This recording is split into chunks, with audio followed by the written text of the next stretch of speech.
कबीर म्हणतो, ब्राह्मण वेगळा असावा असं जर ईश्वराला वाटलं असतं तर त्यानं त्याला जानवं लिहून आणि मुंडन करूनच खाली नसतं का पाठवलं? आणि मुसलमान वेगळा असावा असं जर त्याला वाटलं असतं तर त्यानं त्याला सुनता करूनच जन्माला नसतं का घातलं? कबीराचं नाव घेऊ नका. त्याला ना जात ना धर्म. रस्त्याच्या कडेला वाढलेली अनावर सवलात ती. मग ज्ञानदेवांचा दाखला देऊ? नको. संन्याशाचं पोर ते. आश्चर्य आहे.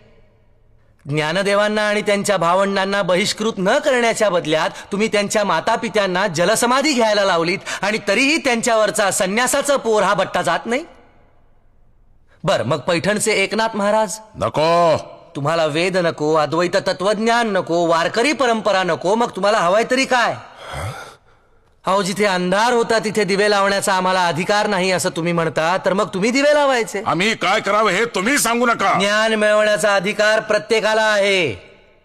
ब्राह्मण, क्षत्रिय, शूद्र, वैश्य, चांडाळा आहे अधिकार. बाळे, नारी, नर आदी करोनी वेश्याही. वेश्याही? हो, वेश्याही. सर्वांना नामसंकीर्तन करण्याचा, परमेश्वराच्या जवळ जाण्याचा अधिकार आहेच. आणि ब्राह्मणांना शिष्य करून घेणे, त्यांच्याकडून पाया पडून घेणे? वारकरी संप्रदायात सगळेच एकमेकांच्या पाया पडतात. माऊली म्हणतात, समोरच्या माणसात असलेल्या देवत्वाला तो नमस्कार असतो. आणि मी आजवर कोणालाही शिष्य करून घेतलेलं नाही.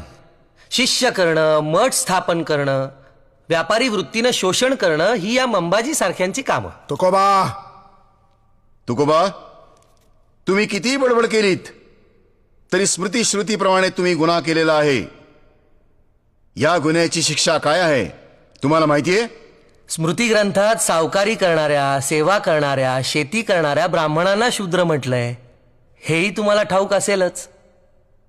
एरवी अंत्यजांचा विटाळ मांडणारे हेच ब्राह्मण कर्ज वसूल करण्यासाठी त्यांच्याच वस्तीतून फिरतात. याला तुम्ही काय म्हणाल? का कायदा फक्त आमच्यासाठी आहे? तू गरजेपेक्षा जास्त बोलतोयस. सत्य आम्हामनी नव्हे गबाळाचे धनी, देतो तीक्ष्ण उत्तरे पुढे व्हावयासी बरे. धर्मशास्त्राच्या आदेशाचा तू अपमान केलेला आहेस. या कायद्यावरही एक न्याय आहे, ईश्वरी न्याय.